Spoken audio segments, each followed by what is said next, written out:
She then asked me, were you born in this country? And I was immediately offended. And I said, yeah, I was born in this country. And then she says, do you have any kids? I said, no, I don't have any kids. She then asked me if I was married. And then I said, no, ma'am, I am not married. She says, how old are you? I said, 19. May I help you find something? She then says, you are the most beautiful girl I have seen. And I said, oh, thank you. And then she says, I think you could be the next Miss USA. I'm in the Army, okay? We don't do pageants in the Army. She then asked me to meet her at Starbucks the very next day before my next shift at Target. And apparently I was a pretty open-minded 19-year-old because I actually agreed to meet her the very next day. The next day she brought this foot-tall stack of pageant books and proceeds to convince me to enter into a state pageant. So 3 months later, I compete in my first pageant and I lose. I go back the second year, compete in the state pageant. I lose. Go back the third year, compete in the state pageant and lose. Go back the fourth year, compete in the same pageant and lose. I go back the fifth year, y'all. Compete in the state pageant and lose. But guess what? I go back the sixth year. Guess what happens? I lose. I called her on the phone and said, you told me I could be the next Miss USA.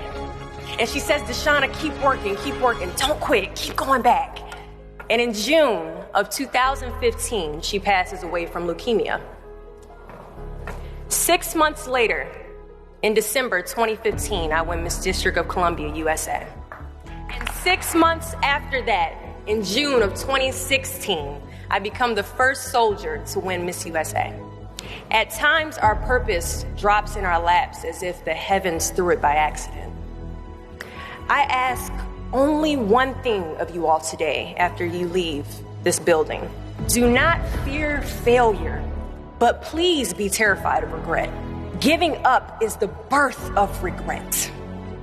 After you walk out this door, you will receive 100 doors shut, slam in your face. You will have 100 moments that will be filled with someone telling you no, or telling you, thank you for your application, but we regret to inform you that we've chosen a different candidate for this job. You will sit in 100 different interviews and you will not get the job.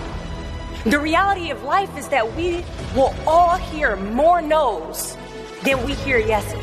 And we will fail a lot, and I mean a whole lot. But what I ask of you today is to not take no for an answer. Don't be afraid of no's. Be afraid of the possibility of a yes that you have prematurely destroyed because you decided to quit before the clock strikes 12. I love a good no. Please tell me no. Telling me no is like adding fuel to a fire that is now set ablaze because of your single no. So today I challenge you to fight, to work, to not stop here, to believe so heavily in your aspirations that you too will not fear the word no, but instead you will choose to welcome it.